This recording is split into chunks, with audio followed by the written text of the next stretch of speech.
Welcome to some Pandemonium, Tron. I hope you're ready to go to Jank City today. Should be a nice little one-way trip. As far as our opening hand goes, though, we have Eldrazi Temple, and yeah, it's not really going anywhere that quick. Let's go ahead and mulligan on this one. If we had a few Tron pieces, I might be tempted to keep that one.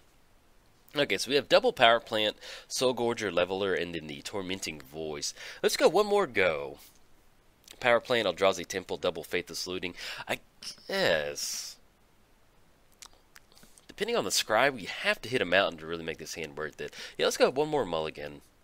Okay, we'll keep on this one. That's double Tron right there. Just going to put that on the bottom. And then hopefully we draw into a mountain or something like that and we can kind of get that going. But, hey, what else do you expect? This Mono Red Tron. How do you think Mono Red Tron would treat you? But yeah, so what are we doing with Mono Red Tron? We are playing a deck called Pandemonium Tron. If you missed the... Oh, playing against Tron itself, too. All right, see if we can out-jank Tron City. Drawn to Pandemonium. Let's go and get the Urza's Mind down, and then anything else we're going to go and pass the turn. But yeah, so we're, and actually popped in the hand perfectly. So this is Pandemonium Tron. Whenever a creature enters the battlefield, that creature's controller may have it deal damage equal to its power to target creature or player. So basically what we're looking to do is we have a lot of cheap creatures that have really high power. Ooh, beautiful hit Tron. Let's go and get the power plant down. Anything else, we're going to go and pass the turn. So right now, we're going to be online for Tron next turn. We do need to hit a red source to be able to go for Pandemonium, some of our draw pieces. But at this point right now, you know, if we draw into Ugin or something like that, we're live to kind of start casting some of our bigger threats onto the battlefield. So we'll see how the kind of the cards kind of shake out. See what we draw into. Draw into Urza's Power Plant. Let's go and get the let's get the tower down. And the Tower of Power. Anything else, we're going to go and pass the turn. But yeah, it's a little light on red mana right now to kind of get the stuff going, and a few of the big utility creatures, but we're going to try our best. Alright, Pota's going to go for a Thirst for Knowledge. This is definitely one of those decks that's really aimed at more of a Friday Night Magic style meta, if you wanna call it that. I mean, it's a fun modern deck. It's a lot of fun to play, and when it goes off, it's just absolutely wonderful and absolutely beautiful. But there's gonna be some times where you just kind of have a little bit of a clunky hands. It definitely does miss out on the Sylvan Scrying ability to kind of grab a few more. Kind of grab some of the lands to make sure you're online for, like, you know, having the Tron pieces down and having your colors, having access to your colors too, which is a little bit hard sometimes, but hey, give it a shot. And let's see, you know, our opponent does have Tron online with the Power Plant, Tower, and Mine, so we'll see what they kind of have to show for it. Expedition map, okay. But yeah, we do have Ugin in the deck as another way for us to kind of hopefully maybe pull out a win if we can't go for Pandemonium. And then we also just have Wormcoiled Beach Sticks, which is always can really put in some good work with that. Let's go get the Urza's Power Plant down, and then yeah, just gonna kick it back over to our opponent. But yeah, we opted not to run Karn in here for one reason. You know, if you're looking to build this deck, you could probably run Karn if you wanted to. But one of the main reasons why I run Ugin over Karn is because once we start plussing up Ugin, we can start slowly working towards that Ugin ultimate. Okay, sorry about that. I had a small cough. But yeah, so we can slowly start working towards that Ugin ultimate. With that Ugin ultimate, you're going to draw 7 cards, draw 7 life, and then that also allows you to maybe close the game out once you get to that Ugin ultimate. Let's say that we can't get Pandemonium down, we're having trouble getting levelers down or something like that. We go for that ultimate, we draw 7 cards, put 7 permanents onto the battlefield. That will trigger for Pandemonium, putting them all on the battlefield at one time. So, and actually I did, just wanted to make sure, so I clarified with the Ask a Judge and the Judge chat, and they said it would work, so that's what we've got going on. Our opponent did search up a Ghost Quarter off the Expedition map, so we're going to see if they're going to use it right now. They could just simply pop the Urza's Tower, but since this is having Expedition, we just drew our own Expedition map that's going to allow us to kind of get some stuff done. So let's go ahead and put down the Expedition map. I guess we'll just go ahead and use the Urza's Mine. Yeah, that works. Get the Expedition map for Urza's Mine, and then that way it'll kind of negate our opponent's Ghost Quarter. If they want to go for it, they can. It would actually be perfect if they want to Ghost Quarter one of our lands, because that'll put us online for red mana, so I'll be really excited about that. And then with them only having 1 island, that really makes sure to kind of help us not worry about some of those weird blue counter spells that Mono Blue Tron has sometimes. Okay, and then we'll go and kick it back over to our opponent. And we're probably not going to go ahead and crack Expedition map just to proactively crack it, just because, you know, we only have 2 Tron pieces and we only have a single copy of on the battlefield right now. So, and then plus Mono Blue Tron, it's I don't know if you've played against Mono Blue Tron, but it's one of my favorite modern matchups. It tends to be a really fun Okay, let's go and crack the, we'll do that in response. Add that mana. Let's go and grab a mountain off that. Get the mountain down. Let's go and crack the expedition map. That's going to be 1-2. And we'll go and grab that Urza's Tower. There we go. Alright, and then we're going to kick it back over to our opponent. Okay, and so with them going for that Ghost Court on Urza's Tower, that really helps us with Tormenting Voice. You know, if we need to, we can chunk Phyrexian Soulgorger to kind of get some stuff moving if we want to. One of the good things, though, is that we do have Faithless Looting, so we can kind of go for that. That's one of the downsides of running Mono Red, is that we don't really have a lot of card advantage with Mono Red. And so we're having to run stuff like Tormenting Voice and Faithless Looting. And really, with this style of deck, we just want to see as many cards as possible. That's what we're going for. Okay, our opponent's tapping out for a Platinum Angel. Okay. That's, we can make that work. Now, the only thing we have to watch out for is, I think it's Condescend is their one spell. So we're going to Condescend for like 3 mana. So we'll see how we can kind of tap our stuff down. Let's go and get the Urza's Tower down. Let's go 1, 2, 3 off the Urza's Tower. Let's go for Pandemonium. See if we can't draw out a counter spell. And that also leaves us 6 mana on the back end to simply cast Soulgorger if we want to go for that. Or we can simply just cast Wormcoil Engine. Kind of get that damage going. I doubt they have a hard answer right now. So worst case scenario, even if they do have the Condescend for 3 off the Urza, I think that's the spell. I can't remember the name of it, but it's the blue counter spell with X in it. And so if they do have it, they'll be able to stop Pandemonium. We can pay for the mana, and then we still should be able to go for Phyrexian Soulgorger on the Platinum Angel. Okay, it does get down. And I guess keep it on theme with that. Let's go 1, 2, 3, 4. Yeah, let's go ahead and force the issue on this one. Let's go 1, 2, 3. Still going to leave us 3 mana to pay for that off the Urza's Mine. Get down the Phyrexian... Man, I love this. We have a Phyrexian Soulgorger squaring up against a Platinum Angel. This is what Magic's about. Alright, it's going to finally draw out a counterspell from our opponent. Let's see what the final tally... Remand on that one. Okay. And then that's going to be 1, 2, 3. Yeah, that's not, they don't have blue mana, so we're just going to go and force it. So it's going to be 1, 2 off the Urza's Tower. Or Urza's Mine, excuse me. That's going to come down. And then we'll go and deal that damage to the Platinum Angel. That's really the only way we have to deal with Platinum Angel is by simply directing this Pandemonium trigger over there right now. So we're going to have to go for that. And then we're going to pass it back over to our opponent. Now, they do have 5 cards in hand. We'll see what else they have to show for it. Their one counter spell was not one of the tap-out spells, the Condescend, I think. They only had Remand. So we can simply just go ahead and get down the Wormcoil Engine. Now, we do have the cumulative upkeep next turn of sacking a creature, so we're going to lose the Soulgorger. But we still have a couple different ways to kind of dig a little bit deeper. And if our Wormcoil Engine gets countered, it's not the end of the world. All right, opponent's going to go for a Mindslaver. They have more than enough mana to go and activate it. About the worst thing they can do right now is they gain control of us next turn. They're going to have to pay for that Phyrexian Soulgorger. And then let's say that they Wormcoil itself, we're going to end up with some tokens, or they send the 6 up top to us. Yeah, it's really not the end of the world for that Mindslaver, and especially since they don't have Academy Runes on the battlefield right now. So we can survive this. We'll go and kick it over to them. Let them do their thing. Get that Phyrexian Soulgorger trigger on the stack. Okay, they're going to sacrifice the Phyrexian Soulgorger. But yeah, like I said, if they want to go for Tormenting Voice, they could discard a card and draw 2 cards. That'll kind of get us into a few more options. Now, I just not thought about it. One of the worst things that they could do is they don't know we have Leveler. If they Tormenting Voice into a Leveler and then they cast it and exile our library, we're done. There's no getting back from that. That's how powerful that card is, Leveler. It's one of the the most powerful cards in Magic. You have to exile your entire library. So that would definitely be a line of play that they could go for if they somehow hit a Leveler off the Tormenting Voice. But they hadn't seen it, so they don't know about it. But that would be probably one of the most devastating things. I guess if I'm our opponent, maybe just discard Wormcoil Engine off the Tormenting Voice to make sure it stays in the graveyard. Or you could even Faithless Loot and discard the... Alright, there we go. Okay, I saw that 5 that 5 converted mana cost creature and I was like, uh-oh. Because, and then to be honest, that wouldn't really be there's worse ways in Magic to die.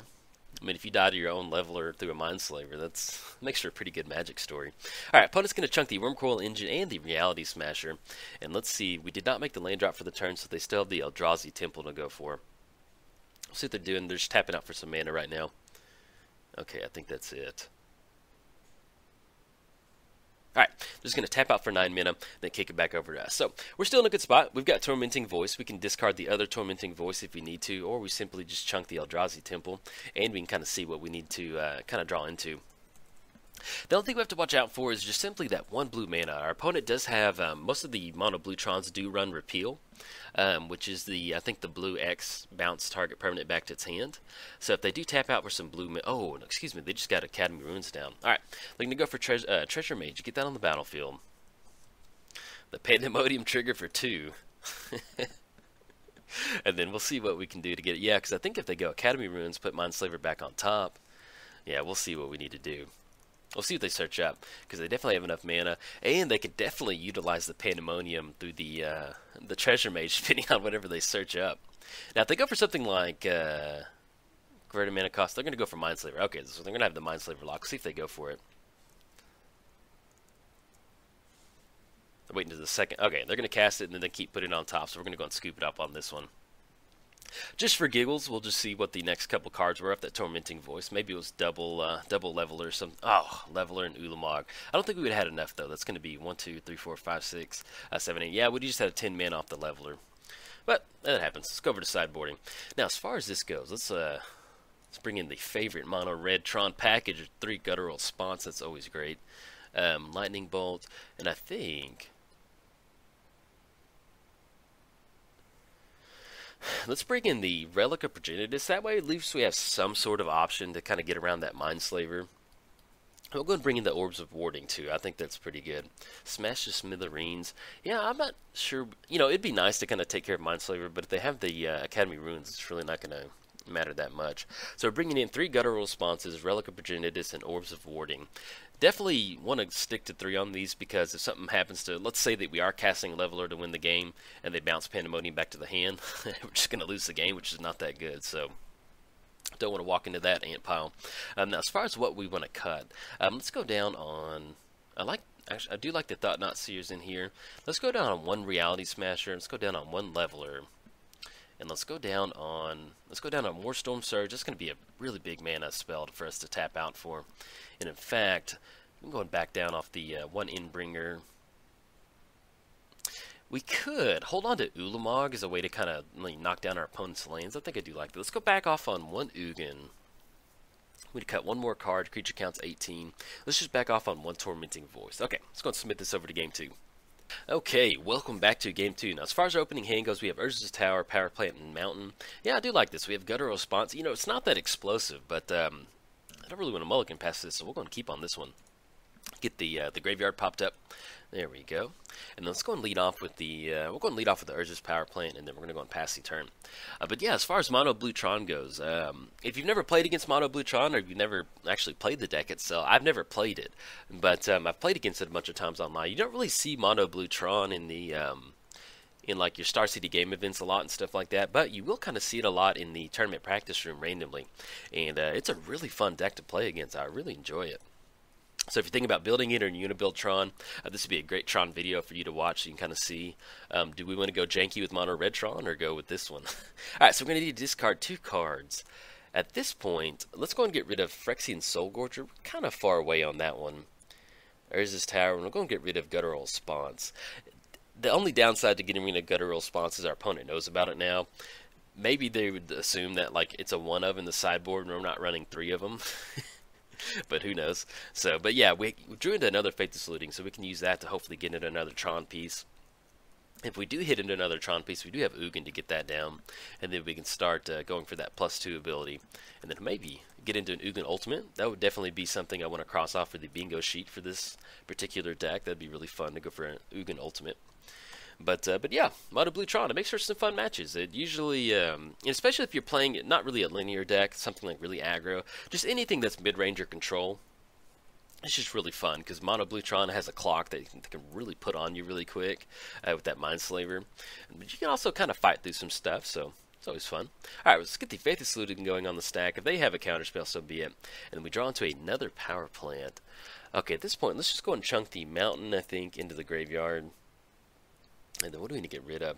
Since we have triple Power Plant, we're just going to get rid of one of those. Let's go and get the tower down. And then anything else, we're going to go and pass the turn. Now, we will be online for Thought Knot Seer next turn. kind of in that spot where we're watching out for the Condescend, or we can, our opponent might have Remand or something like that. But I think I still like going pushing Thought-Knots here. We could wait until we have Guttural Response backup if we want to kind of exile something out of their hand. Ooh, Spreading Seas on Urza's Tower. Nice. Okay, it's going to take care of that one. We can still go for Thought-Knots here, though. And that's going to be them tapped out.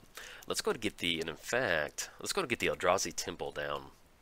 Let's go 1, 2, 3 off the Urza's Tower, tap for 1. Then 1, 2, 3, 4. That way we still have Counterspell back up with Guttural Response. Let's get the Thought-Knot Seer down. And that's the other good thing about running like these mid-range Eldrazi creatures, is it allows you to kind of push this another alternative game plan other than just completely just being janky. Alright, so if Condescend, our opponent does have Condescend in the hand, Platinum Angel, Spreading Seas, and Talisman of Dominance. So they already have Spreading Seas on Urza's Tower. If they want to go for the power plant, we have another power plant in the hand, so I'm okay with leaving Spreading Seas. I guess at this point right now, let's just go and go for Platinum Angel. I think that's going to be our best bet. That's the thing that's the most, going to give us the most trouble pretty soon. Yeah, let's grab that Platinum Angel. Don't really have an answer for it. Anything else, we're going to kick it back over to our opponent. Now, we don't really have a way to deal with Spreading Seas. So if we can draw into another Urza's Tower, we can definitely go for that. And then we'll be online for Ugin. But if not, we can slowly start making our land drops and maybe get to a good Ugin. We can go for that plus ability. But we'll see what they're going to roll out. They did have a double islands in the hand, Talisman of Dominance, and then Thirst for Knowledge, which kind of allows them to dig a little bit deeper for an alternative winning condition. Let's go ahead and cross off that island right there, because they did make the land drop for the turn. Okay, they're getting down the Talisman of Dominance. Okay, let's go ahead and cross that off. And so that puts them on a Condescend for 2 expedition map. Okay, and then we know exactly what's in their hand now: Spreading Seas, Thirst, Condescend, and Island. So if they want to, if they go for the Condescend for 1, then we just make sure we can kind of play around it. Alright, expedition map crack, more than likely. No, excuse me, Spreading Seas on Eldrazi. Sure, go for it. Let's go and cross that one off. And they're going to draw an additional card off that too.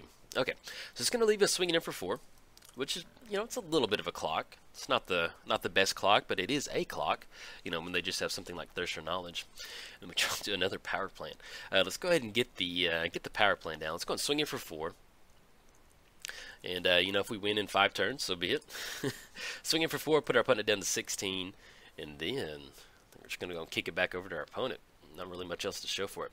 Now, we do have Guttural Response in the hand. They do have Thirst for Knowledge. I think what I may end up doing is, kind of puts us in a weird spot with Condescend, but I don't mind going for a Guttural Response on Thirst for Knowledge. Drawing 3 cards, discarding 2 cards, there's tons of artifacts in there. If we can just simply maybe stop them from drawing into any sort of value, I really don't mind for Guttural Response. At this point, we don't have Pandemonium in the hand, so we're not trying to, save it for a counter war or anything like that. So, we are in a weird spot with Condescend, but we'll definitely, I think going Guttural Response on Thirst for Knowledge would be an okay play, at least on in my opinion. So, we'll see how it plays out. See what we draw into too. Draw into a Reality Smasher. Okay, let's go and get the power plant down. And yeah, let's go and go for it. Let's go for Reality Smasher. It's gonna be 1, 2, 3.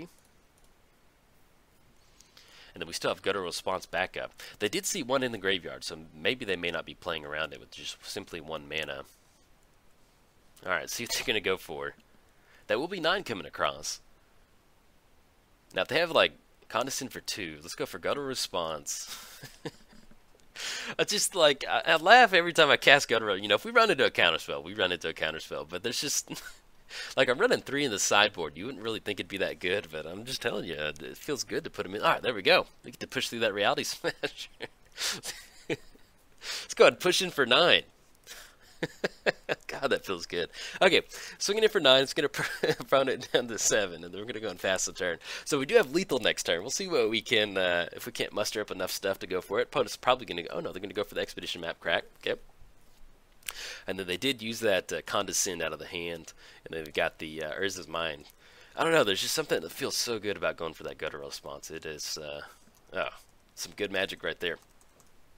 It's kind of like playing Mana Tide. Your opponent never expects it, and you're just like, hey, is this good?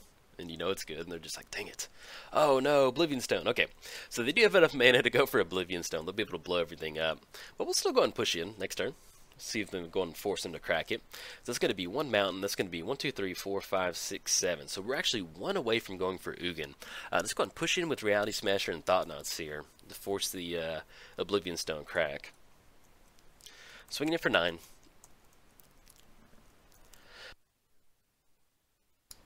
Okay, I'm going to go for the Oblivion Stone activation, blow everybody up, and we get rid of the... now we're finally slowly start working back towards the Tron, too, so they're going to be able to draw a card off that one.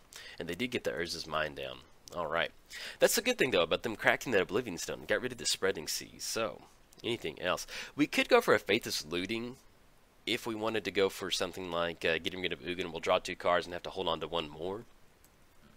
I don't mind holding on to Ugin on this one, so odds are we hopefully should draw into one of our the secondary Urza's thing, the Urza's Mind. Yeah, there we go, Urza's Mind. Alright, I'm just going to cross off the Thirst for Knowledge. But yeah, so if we draw into another Tron piece, we'll be in line for Ugin. You know, at this point in the game, we haven't seen a ton of counter spells, so we'll have to see what we can kind of deal with as far as going for Ugin, getting on the battlefield, not really worrying about a counter spell. So it's not going to be in the world if we have to worry about that. Alright, opponent does get down an Expedition map. And then let's see what we draw into. Draw into Endbringer. So if them swinging in with Wormcoil Engine, we can get some good value off the Endbringer, getting that down, getting that card draw going. Or if we simply want to go for Faithless Looting, that's going to be 1, 2, 3, 4, 5, 6. So we're not going to have enough mana to do both. So they swing in for 6, gain 5. Yeah, we can beat life gain. We can beat it. So let's go Eldrazi Temple. It's going to be 1, 2. Maybe walking into a counterspell, but I don't mind. We'll represent that Guttural Response mana. Tap out for double. I mean, we only have 1 card in hand, but at least we can put a little Fear of God in our opponent. Alright, just stick with the Endbringer, and then we're going to go and pass the turn. So, we get down Endbringer. We do have an opportunity to draw a card for 2 mana off the Endbringer, so hopefully that'll allow us to kind of shake our hand up a little bit and draw a few more things. Opponent's going to crack the Expedition map. Now, if they do go for Academy runes, yep, they certainly did, but say they can just keep putting the Oblivion Stone on top to kind of keep blowing stuff up. So, in fact, we'll see what they're going to go for this turn. It's going to be 1, 2, 3. Anticipate. Look at the top 3 cards of your library. Okay. But yeah, this is where, you know, we've got Mono Red Tron, Mono Blue Tron. This is what kind of makes Modern fun. You know, both of these are not Tier 1 decks, and Mono Red Tron is definitely not anywhere close to being a Tier 1 deck at all. I'd put Mono Blue Tron probably in the, maybe like the 2 range. Just kind of, you know, I've seen some pretty good Mono Blue Tron pilots, and, you know, it is a good deck. You know, it's kind of depends on, I don't know if it's draw dependent or what. We don't really see a lot of it at tournaments, but it's pretty good. So, oh, drawn to Pandemonium. Okay. So how do we want to do this? We can't really get down Pandemonium right now. Let's go ahead and draw a card. Let's pay 2 mana, draw a card. Maybe we hit one of our Tron pieces. We'll get to have it untapped next turn. Draw into another mountain. Okay, it's not bad. Let's go for Faithless Looting for 3. Draw 2 cards, discard 2 cards. Thought Not Seer, Guttural Response. Actually, don't mind Guttural Response on that one. Discard 2 cards. I guess, if we're staring down an Oblivion, let's go and get rid of the Thought Not Seer. Yeah, we're playing around Pandemonium. 1, 2, 3, 4. Yeah, I guess we'll go ahead and hold on to Guttural Response. I don't mind that. Let's go and get rid of Thought Not Seer. And then I don't really think Ugin does much. Well, we can, yeah, we're not going to be able to exile the Wormcoil, so we'll get rid of those 2. Hold on to Pandemonium. And then, if we want to dig actually 2 more off the Faithless Looting, we definitely do that. It'll cut us off drawing. Yeah, let's just draw a card next turn. We're going to have the Endbringer untapping. I'm okay with that. We'll kind of see what kind of shenanigans we can get into next turn. Okay. Kick it over there. But yeah, that's what makes Endbringer. Endbringer's a really fun card for the deck. It untaps during each player's untap step. We can deal 1 damage to a creature. And then for 2 mana, we can start drawing some cards. Or if we want to, we can simply just lock down the Wormcoil Engine. Let's go and do that. Let's go and target creature can't attack or blocks. Tap down the Urza's Tower. That way we can not tap down the Urza's Tower. Tap down the Wormcoil Engine. That way they can't really start swinging in with that 3 mana. Or getting that 6 lifelink. Alright, what are we drawn to? Drawn to a Faithless Looting. Let's go ahead and go for that again. At this point right now, we're just looking for a Tron piece. Urza's Mind, there we go. Okay, we do hit Relic of Progenitus. Okay, how are we going to do this? Definitely going to hold on to the Mind. Let's go ahead and get rid of Guttural Response. Now, I'm afraid if we get Relic of Virginius down, they're simply going to put Oblivion Stone on top. But we can activate it in response to that whenever they crack it. Yeah, let's go and get rid of Pandemonium. I'm okay with that. Let's get the Mind down. Let's go for a Relic of Virginitas. Yeah, we'll go in for a sec. Get down Relic of Virginitas. So if they want to go for Oblivion Stone, they can go for that.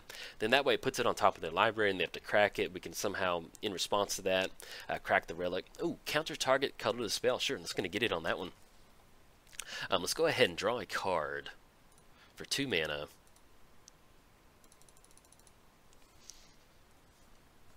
Drawn to, ooh, get a Wormcoil Engine. I'll take that. Let's go Wormcoil. That's going to be 1, 2, 3, 4, 5, 6. Get that down. And then we can actually start pushing in with Inbringer next turn. I like that. And that way, if they do, we kind of get a little bit of an assurance. You know, if they get down Oblivion Stone off the Academy runes, we'll have our own tokens on the battlefield too. We don't have to really worry about that. We'll have Inbringer untapping too. Okay, there we go. I'll definitely take a Ceremonious Rejection on a Relic Virginitas over a Wormcoil Engine. That kind of, I'll take that particular matchup. All right. Opponent's tapping out, going to put the Oblivion Stone on top. Sure, go for it. It's going to go on top, and then we do get an untapped step. So we'll see. If they do swing in with Wormcoil, we'll go for the Inbringer activation. If not, then we'll just simply go for the card draw ability. Okay, opponent's going to go for Oblivion Stone. And let's see, we're just going to wait, kind of hold off and see if they do any sort of activations or swing in with Wormcoil before we do anything with Inbringer. Okay, so they're going to put a Fate counter on Wormcoil Engine. And then they have to tap to put some other stuff on there. Okay, sure, go for it. So that's going to be, with the Fate counter, it's going to be indestructible.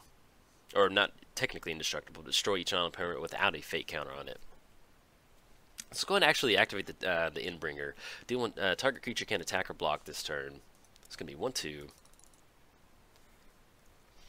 And if we want to, we can start kind of pushing in with Wormcoil. We'll get in for 6. So it kind of depends on what we draw into. But we might be able to use Inbringer to make sure Wormcoil can't block, and maybe we can swing in. I don't know. We'll see. Drawn to Faithless Looting. And then we have another Faithless Looting out of the graveyard. So if we go Faithless Looting right now, draw 2 cards. Discard 2 cards. Not really going to do much. Let's go and draw a card off. So we can get in for 6 guaranteed right now. Target creature can attack or block. We swing in for 6, puts them down to 7. They go for the Wormcoil, Oblivion Stone activation, main phase. We can still go for the Inbringer activation during their upkeep. So we're going to draw a card right now. That's the main thing. Yeah, let's go and draw a card.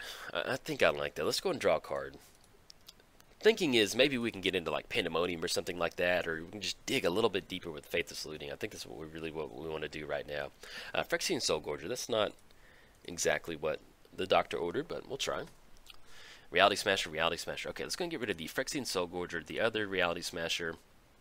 Let's go ahead and, I guess, yeah, we're just going to get the Reality Smasher down. That's going to be 1, 2, 1, 2, 3. Now at this point, we can swing in for 6. More than likely, they'll just chump block the Wormcoil Engine and they'll gain 6. So we'll just kind of get that on the battlefield at this point right now. And we'll have Inbringer on tapping next turn. Yeah, because we swing in for 5, they're simply going to gain that life. Yeah, we'll just go and pass the turn back over. You know, that was kind of the spot in the game where we could have gone for Inbringer, making sure the Wormcoil Engine couldn't have blocked. But with Faithless Looting, with 1 card in hand, it's basically just draw 2 cards and discard 2 cards, so it really wouldn't have done us any sort of card advantage. So basically, I was just kind of trying to play to our outs on that one, basically. Alright, destroy each non-land permanent. Let's go and activate Inbringer in response to that. And in fact, I think what we want to do is draw a card. You know, if they want to swing in for 6, they've got it. That's fine. We can stop them from swinging in, though. We're simply in top deck mode, though. Yeah, let's just get some card draw going. I'm not sure how we can draw our way out of this one, but I'm okay with this one. We'll have the Wormcoil tokens coming down, too. Stop the Wormcoil Engine if we want to. The one will have Death Touch, so I'm okay with that. If we want to trade on some tokens, then it's not the end of the world. Alright, so our opponent's going to be tapping out for 3 total mana. Anticipate, okay. Alright. Okay, opponent's going to kick it back over. Now, they still have the, they're still online for the Oblivion Stone activation, too. Let's go and chump block with the Worm token on the Wormcoil Engine. We'll get rid of it, and we'll kind of stop that big lifelink going. And then we'll still have a few more tokens to kind of trade with. Okay, see what we draw into. Draw into another Wormcoil Engine. Do we want to Faithless Loot? So Faithless Loot, draw 2, discard 2. Yeah, let's go and do that. We have more than enough mana to go for it. That's going to be 1-2 off the Urza's Mine. Maybe we can draw our way out of this one. Eldrazi Temper, Eater of Days. Let's go and get rid of the Eldrazi Temple. And then I guess Eater of Days? If we're going to hold on to Pandemonium or something like that. Yeah, we'll go get rid of Eater of Days. I'm okay with that. Okay, let's go Wormcoil Engine. That's going to be 1, 2, 3, 4, 5, 6. Tap out, get down the Wormcoil Engine. And I think at this point, since we do have double Faithless Looting out of the graveyard, let's go ahead and go 1, 2 for red, draw a couple more. At this point, we're just trying to dig a little bit deeper into some sort of answer, maybe Pandemonium or something like that. Urza's Tower and Expedition map. I'm going to get rid of the map, and then we're going to get rid of Urza's Mine. Let's go for one more Faithless Looting off the Power Plant. 1, 2, 3. Drop 2 cards, discard 2 cards, Relic, and then, ooh, Pandemonium. Okay, let's go and get rid of Relic, and we'll get rid of Tower. Alright, there we go. Do we want to push him for 3? No, I think we're okay. So we're going to go and pass the turn over to our opponent. So at this point right now, if they want to swing in with the lifelink, they can, and the Death Touch. We still have our own Wormcoil Engine. The only thing we have to watch out for is that on Academy Ruins, they can definitely activate it and put Wormcoil Engine back on top. Yeah, put target artifact from your graveyard on top of your library. So we have to watch out for that. But we have completely exhausted all of our Faithless Lootings out of the graveyard. So we do have Pandemonium. We're going to have to play around a counter spell. I think we're out of guttural responses. Yeah, there's 3 in the graveyard. And so, at this point, hopefully maybe we can draw into big creature and go for Pandemonium. I don't know. We might be able to close it out. We'll give it a good shot.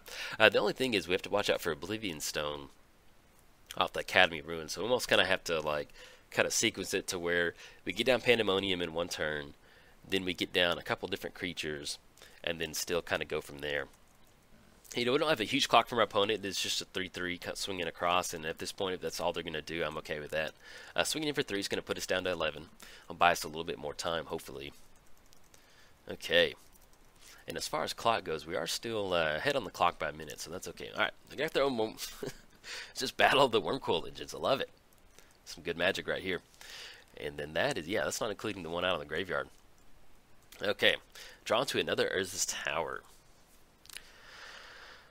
I guess the Faithless Lootings we've exiled. Yeah, we've already hit all of our Faithless Lootings, so we don't have to worry about holding it in the hand anymore. Let's go and get the Urza's Tower down. Yeah, once again, we're just going to go and hold off. They swing in next turn. That'll be exactly 12. We can chump block on the lifelink token, so they're swinging in for 9. Yeah, I think I'm okay with that. Swinging into this board state's really not going to be the best for us, so we'll just go and pass the turn. I don't think we have an out right now. But crazier things have happened. We don't really have a lot of card draw. We did back off one of the one Tormenting Voice. So if we do draw into that, that'll be another way for us to kind of get a little bit of extra card draw going. So if we can hold a few cards in the hand for that Tormenting Voice, maybe that'll allow us to kind of draw our way out of this one. But either way, it's been a fun matchup. Okay, let's see how they want to swing in on this one.